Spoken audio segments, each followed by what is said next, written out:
Yes, so like pretty interesting price action. Let me tell you, the market started closed out the year. It tried to pull off a bounce into the end of the year, into Christmas, and then it just faded into the end of the year. And here we are, first day of 2022, 2025 is a red day in the Nasdaq.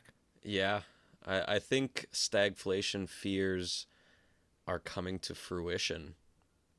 Like we're seeing commodities rising now. Um, growth is much lower than growth expectations are much lower than what they were just a few months ago. And we're seeing rate cuts getting priced out.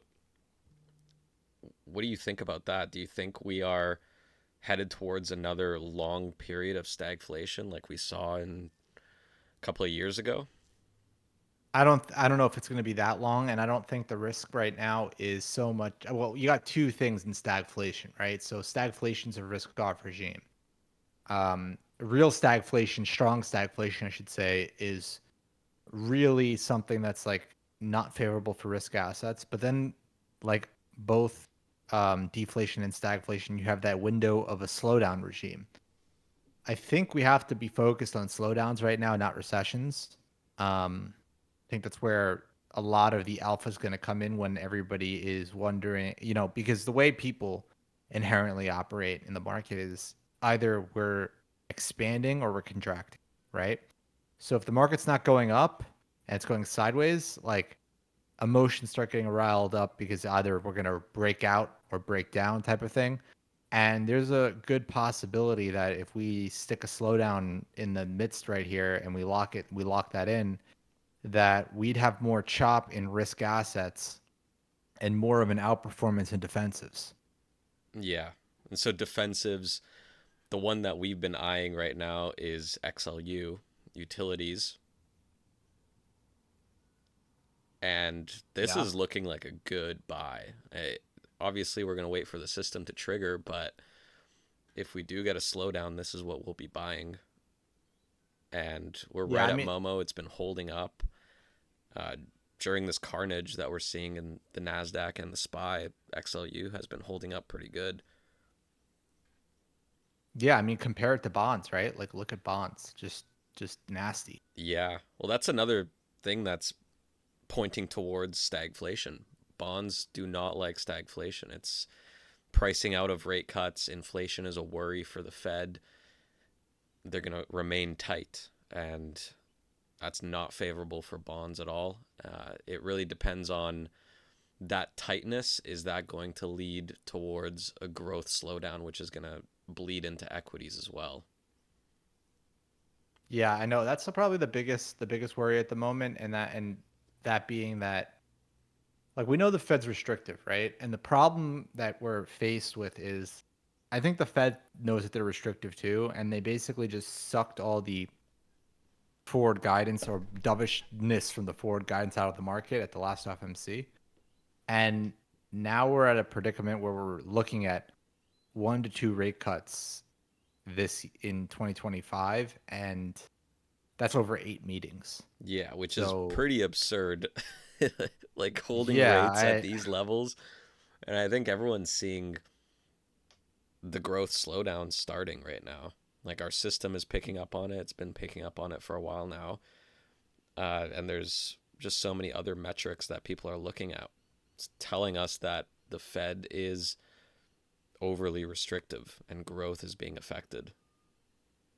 right now here's a good little chart, right? So we have the Fed funds rate, which is a little over 4.25, and we have the 2-year Treasury yield, which is at 4.25. So basically, the market's price, you could see here in the last 3 months, the market has taken out a lot of dovishness from the off the table, and we're at a point where, like, for the 2 year to materially accelerate higher, we're gonna have to be talking about rate hikes, because we're down to like 1 to 2 rate cuts and a very slow a path of decline for the Fed funds rate moving forward.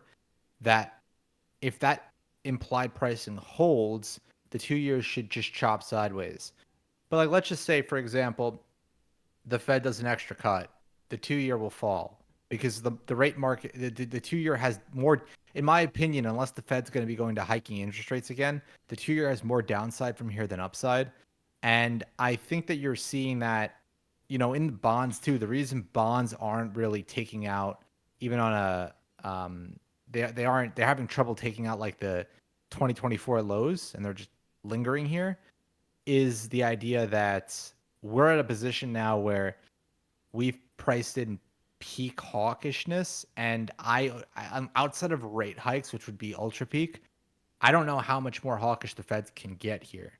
And given again, we're seeing GDP now starting to roll over, which is to be expected. I mean, our system's been telling us this now for weeks. Okay, so that growth strength is eviscerated, and or has been eviscerated. So now the question is, well, okay, if growth strength's been eviscerated, the next pivot is likely going to be something with more defensive action. So like here, let's take a look at like a defensive grid. And what you can see here over the last, like, let's just do 3 months, right? Let's just look at defensives in general over the last 3 months. And what you'll notice is like they're all down pretty considerably. Like I would say out of all these, bonds are down just as bad as healthcare, but that's because healthcare played catch up in the last, like, I'd say month. Bonds and healthcare are the worst performers though. So they're down almost 10% each in the last 3 months. Ever since that, 3 months ago is when the Fed hawkishness started picking up, and we just looked at the 2 year rate, right? Right here, like look from end of September to where we are now. This is the repricing of hawkish behavior into the market or from the Fed, and since then, defensives got absolutely clobbered. So if the Fed is going to ease up here, or the market's going to ease up on expectations, and we start rolling back down, I think that there's a window here where um, the Fed having to ease up because of a slowdown is a lot different than what we saw in 2024, where the Fed priced in a lot of dovishness because of employment, like the idea, not employment, excuse me, the idea that um, inflation was falling so fast, the Fed got scared, and we had these dovish pushes in the market where, because of the way that CPI fell, the Fed was ramping up dovishness, and then we were ramping up dovish behavior in the market or in expectations, and they were pulling them and pushing them. It was kind of like a pendulum, right? And I think that that's a very different market environment where you have these very high GDP prints. The market's like, okay, basically the Fed's just cutting into a warm economy. So everything gets the bid.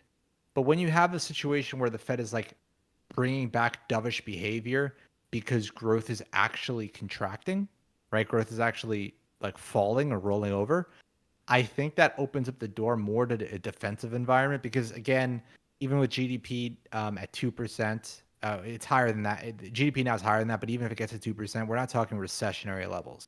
So it's hard to cry recession, but it's easier to cry slowdown in that environment where you kind of have the Fed reacting and very sensitive to unemployment. Like you could almost say this: in the last 12 months, unemployment has shifted from where it was, right, when the Fed started cutting rates, and growth almost looks like it's looking for a pause slash slight little dip.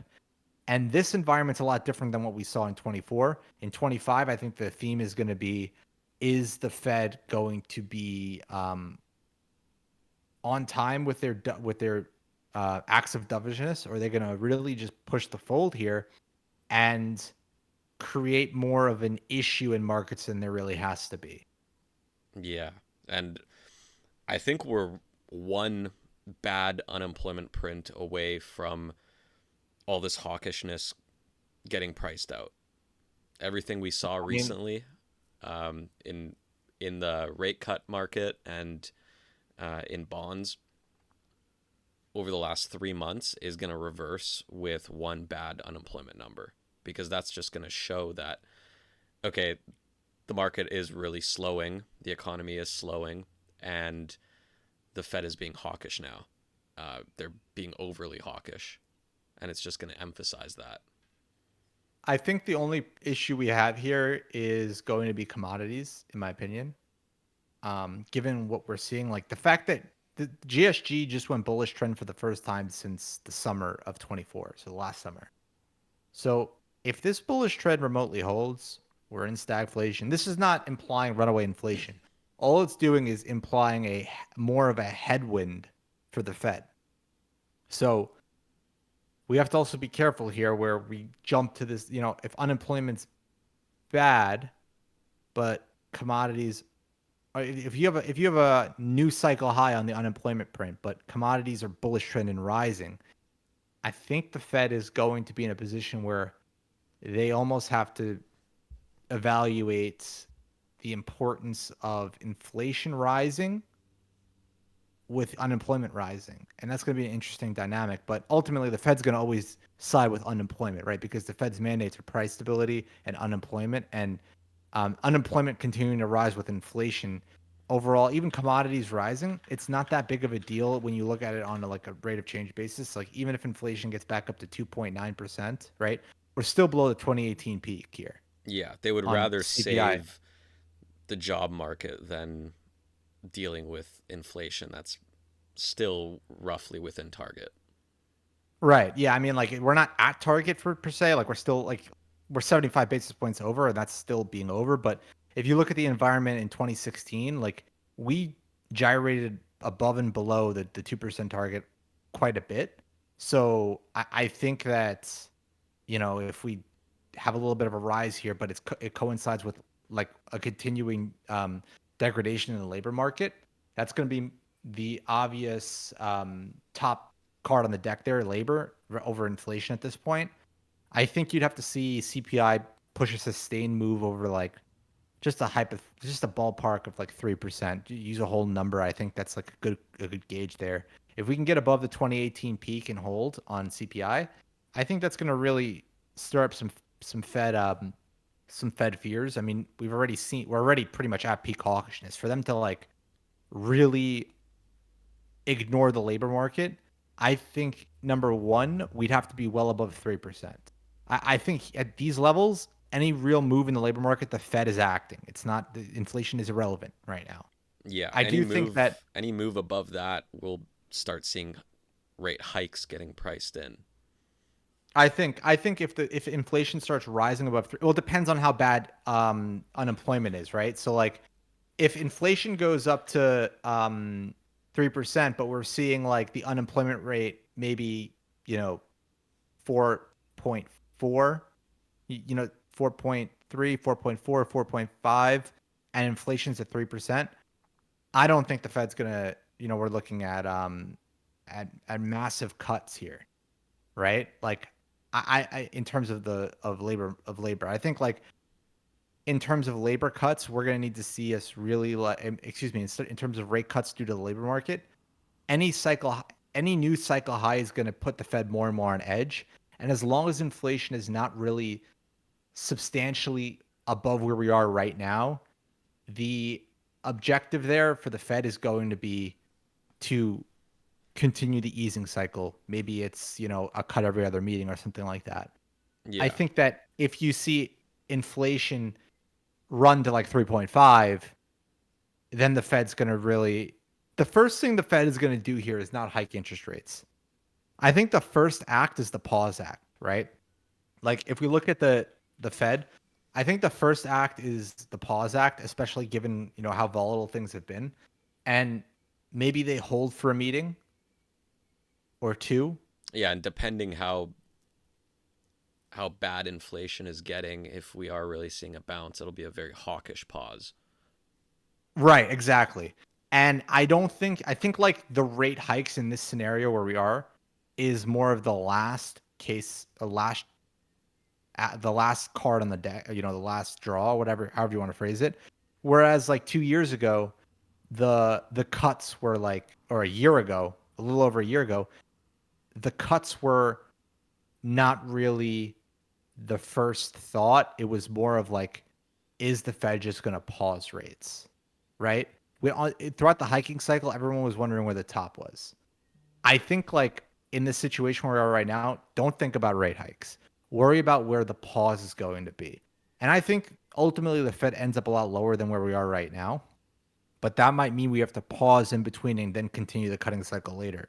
I don't know how that's going to dynamically play out, and bonds are a lot more sensitive to this than the other defensive plays. So like I think that's why we're seeing like outside of healthcare, and I think a lot of this action here in healthcare was primarily driven from primarily politically motivated from the fact that the upcoming administration has such a strong stance on pharma, right? Yeah. And I think that that's probably dragging healthcare. And then this isn't to say the whole issue with the United Healthcare scenario situation or whatnot. But I think that that is a drag there on itself. If the administration wasn't coming in, I don't think healthcare. If this administration wasn't in place, I don't think healthcare would be in the position that it's in today. And I think the actual 3 month leader to the downside would be bonds. But I think bonds and healthcare are close enough. It's like look at utilities, right? Utilities are negative, not even -5% versus bonds. Yeah. So utilities are performing nearly half, or they're performing. I don't want to say nearly half as worse, right? They're not. They're putting in half of the negative performance that bonds are. So, and that's with all that hawkish jumbo being pushed into the market. So, if you get any sort of like gradual relief on that, even if it's not a lot, some more clarity on forward guidance, some updated unemployment and inflation figures that keep the market calm, I think utilities probably are the spot here for some alpha in a slowdown environment versus the other four on the screen. Yeah, and this really highlights why we do things the way we do it. Like typically in a slowdown, we allocate towards utilities, healthcare, and bonds. But healthcare and bonds are bearish trend because of the current situation. So we're not even going to touch them. We're not even going to think about touching them until they're bullish trend. And this is exactly the Right. reason because every situation is different, every slowdown is different, every recession is different.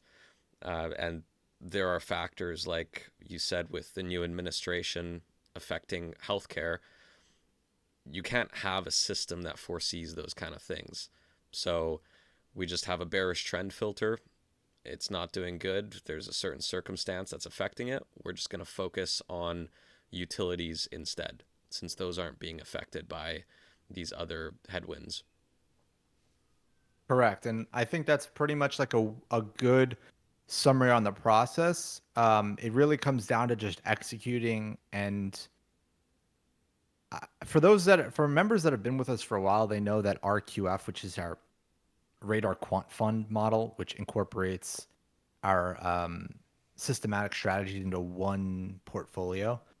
They are familiar with the idea that with higher returns comes more volatility. With more volatility comes more frequent drawdowns and deeper drawdowns. And I think that looking back, if you were to just look at the RQF on a historical chart in terms of NAV gains, right? 40% a year or whatnot. Like just hypothetically, you draw that out, it looks crazy on historical chart where you have excessive alpha. You're like, oh, this is great. I'm making so much money. How wonderful. But when you really dive into it and you use it in real time, or you analyze it in real time, right? Because it's just a hypothetical model, but you analyze it in real time. I think what happens is you lose touch of what is really going on. Like the average drawdown of 10 to 12% doesn't seem like much, but when you're in it, it's like totally different, right? Like you have to understand that this is just a normal cycle. Like when we draw down, typically those dips in RQF have been a blessing. I think they're going to continue to be a blessing. And then when we hit new all-time highs in the portfolio, everyone's euphoric, right? And it's a seesaw of feelings that I think we need to understand that like being so systematic means things in real time might not make sense. For some of people that are watching and listening, they might be like, "Oh, the Fed's just max hawkish. Rates might, they might be thinking rate hikes are coming." Like for example, here's a good digestion of the process. We just spoke about GSG going bullish trend, right? So there's an implication here that inflation could have some upside pressure. Then they're like, okay, if inflation has some upside pressure, why are you buying a rate sensitive name like XLU, right? A utility name. It doesn't logically make any sense. And what I would tell you is when you're trading systematically, you can't think like that. The idea of like, I need to do this and the logic needs to check out here. And if the logic doesn't check out here, I can't take the trade. If there's a systematic approach, this barrier being that growth is down, but it's not down enough to create a recessionary panic, there's going to need to be some gasket or some relief valve for rate sensitive areas that are not we're not going into a hiking cycle and the Fed's not going into a drastic cutting cycle. Yet again, we're in a situation where growth is slowing. That type of defensive environment, there needs to be a release valve. And the system's good at spotting those release valves. In real time, it might be hard for someone to say, you know what, I think it's going to be utilities over staples or utilities over healthcare, or utilities over bonds or bonds over everything, right? Like if you don't have a systematic approach, you just have to put all your cards on the table and just make analysis independently and just take the shot. And when you do it systematically, you're taking a different type of shot. You're just basically blind faithing it, right? You're saying like, okay, the system says do this. We're going to do it. Logically, I could see how it works, but it's also illogical too. But that's how systematic trading works. You just kind of have to go with the flow. And I think that's such a big barrier for people that don't understand this. They want the why in detail for every execution. And that just doesn't work with systematic investing. It just doesn't. Yeah, and to add to the what you said about the drawdowns and actually doing it real time, how it's a lot scarier than it looks over just, you look at the historical performance of RQF, you see the 40% compound annual growth rate. It's like, oh, that's easy. That's awesome. But we saw that real time, the effects of when we were long bonds and we took that drawdown in bonds. That was a difficult drawdown for a lot of people, including us. Like we were not having fun during that. But at the end of the day, RQF is up 40% for the year, even after that drawdown. So it's really about sticking to it, not panicking. I know there's probably some people out there that rode that entire bond wave up and then rode it back down, and then they were scared to long equities after that because they're like, oh, Yeah. I already took a hit. I don't want to take another hit. Well, But let's clarify here. Hold on. We didn't actually take a hit on the bond trade. It yeah, was a but nasty it feels drawdown, it but feels it like a wasn't a hit hit. when you give back that much money. That's Like true. I agree. I we agree. were I up agree. we were up about 50% for the year in September and drew down to what, being up I think 25%, like still beating the Yeah. S&P after that drawdown, but after giving back that much profit, it's easy to just be like, oh, I don't want to take the next trade, and then that's a loser too, and then now I'm underperforming the S&P.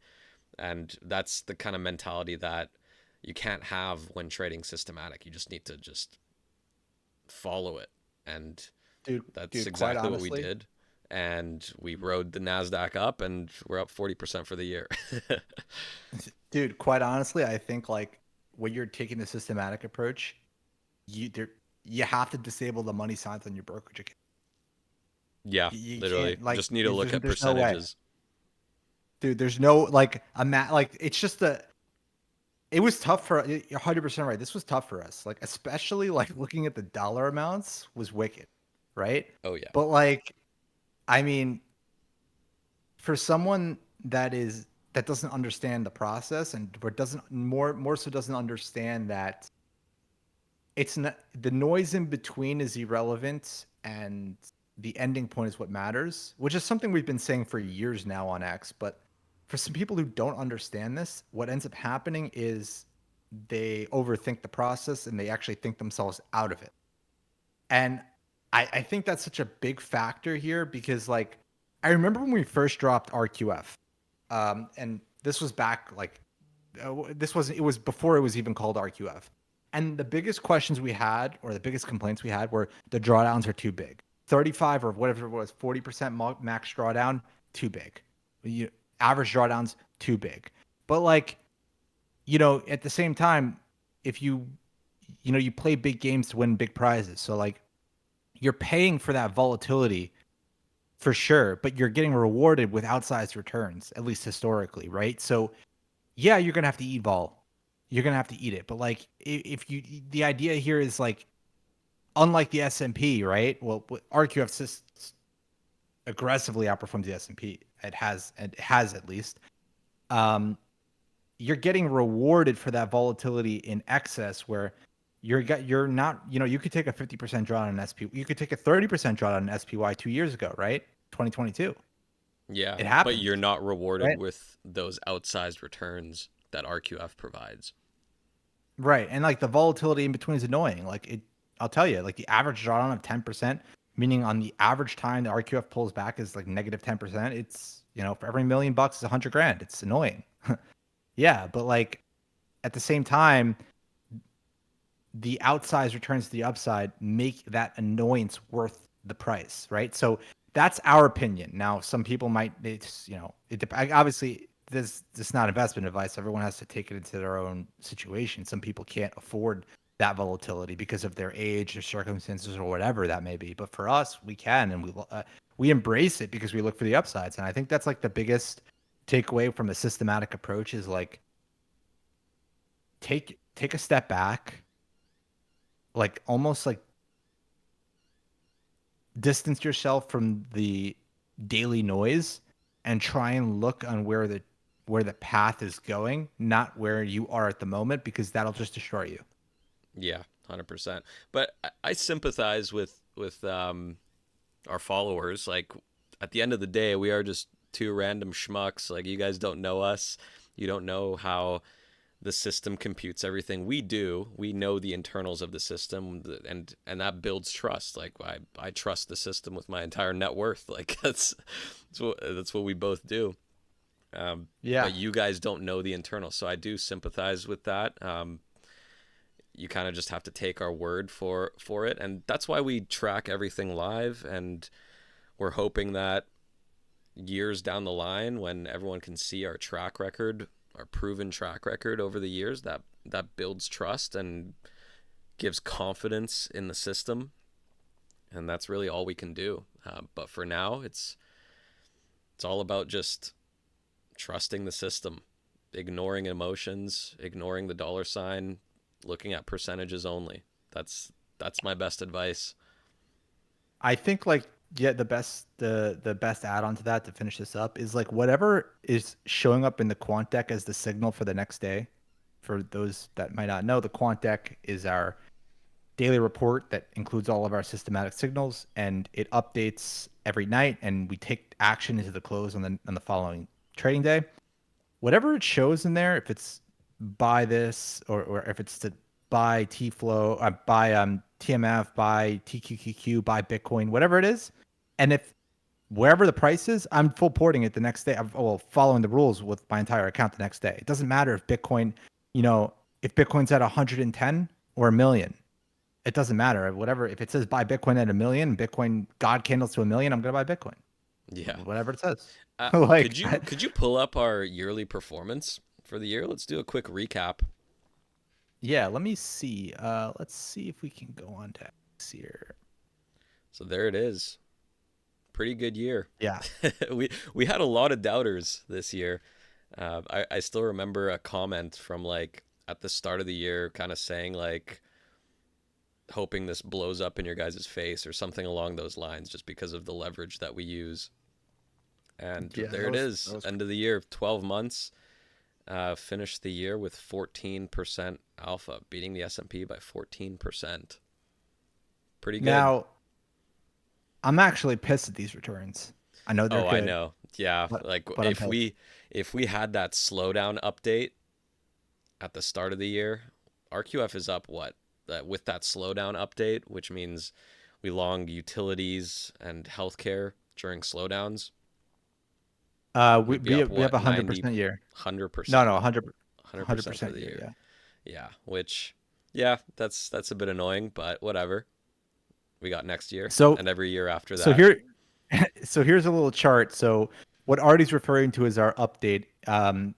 In October, we kind of solidified this slowdown environment portion of the signaling, which we basically made it a bit more elegant in how we pivot from regime to regime with a bit more ease, and therefore being able to dynamically pick up and drop off growth shifts instead of just so black and white and aggressive, and therefore giving more room for um, risk negative growth environment gains.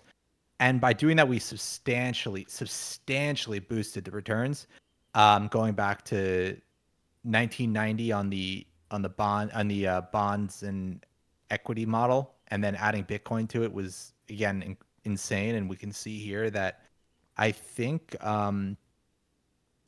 RQF spends most of its time with a trailing 12-month alpha of over 50%. I mean, Yeah. we had this pull down here. We had this pullback here in 2018 where we dropped under 50 and then came back up.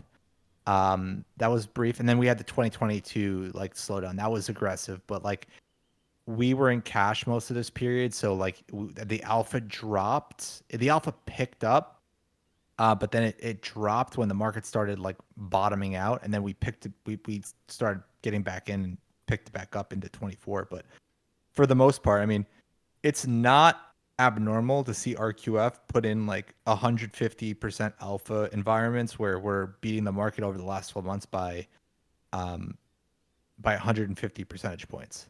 Yeah. So And if the market's up 10, that means we would be up 160%. So that's normal in RQF. Obviously, we need Bitcoin to be moving.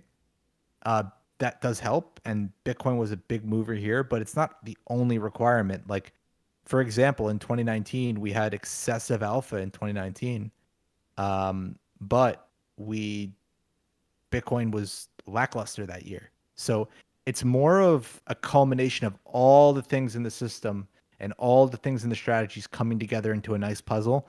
So far, we've been doing good. We hope to keep the performance up, and we hope to realistically our goal for 25, and we can't control this because it's systematic, but our goal for 2025 is a three-figure year. So a three-figure percentage year. yeah, that would be nice. Historically, since 2016, RQF has only had one red year. Yeah, That's pretty one insane. red year. And So Aries as well. Aries has only had one red year since 2016. yep. So So if that when we continues, talk about drawdowns and everything, like oh the drawdown is too big, it it doesn't even compare to the excess returns that RQF provides. So I will honestly, happily work with that drawdown. The risk to reward is just unparalleled. You can't find it anywhere else. I think I like you make a good point here. This is actually a perfect graph for someone that might be dealing a little bit too much in like being stuck in the weeds. Zoom out a bit. Like if you just look at the yearly close for the performance, like the drawdowns are irrelevant, right? Like if you just look at where we closed the year out rather than the drawdowns in between, we literally had, I think it was 25% drawdowns, 20% drawdowns in 2024, right? The second one was a little worse than it had to be with the slowdown with the new slowdown adjustments would have lowered it, but regardless, if the RQF finished up over 100% with multiple drawdowns in between in this year alone. So the drawdowns are one thing, but as long as the returns to the upside are there, it's where you end up that matters the most. But that's where we'll wrap up this podcast this week, guys. If you have any questions or want to learn more about our RQF model and our quant deck, go to our website at market-radar.com or visit us on X at the Market Radar. Thanks, guys, for listening. We'll catch you next week.